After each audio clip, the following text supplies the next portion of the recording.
গতকাল আমরা গোপন সংবাদের ভিত্তিতে মাদারীপুর শিবচরা অবস্থিত কুতুবপুর ইউনিয়নের ১ নং ওয়ার্ডে অভিযান পরিচালনা করি। সেখানে জব্বার হাওলাদার নামে একজন ব্যক্তি এক পিস ইয়াবা সহকারে আটক হয় এবং পরবর্তীতে তাকে ১ বছরের জেলের সাজা দেওয়া হয় এবং তার কাছে তথ্যের ভিত্তিতে, তার নিকট থেকে প্রাপ্ত তথ্যের ভিত্তিতে তিনি কার কাছ থেকে কিনেছেন মূল বিক্রেতাকে সেটা জেনে তাৎক্ষণিকভাবে পুলিশ বাহিনী সহকারে এবং স্থানীয় জনতা এবং গণ্যমান্য ব্যক্তি সহকারে নিকটে অবস্থিত মনিকা আক্তার নামক যিনি বিক্রেতা, ড্রাগ ডিলার, তার বাড়িতে অভিযান পরিচালনা করা হয়।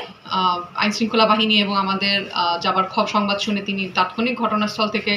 পালিয়ে যায়, কিন্তু তার যে বসত বাড়ি ছিল সেখানে ঘরগুলো থেকে তল্লাশি করে বিপুল পরিমাণ ইয়াবার সেবনের যে সরঞ্জাম সেগুলো জব্দ করা হয়। ২০০ গ্রাম গাঁজা পাওয়া যায় এবং সেখানে অনেকগুলো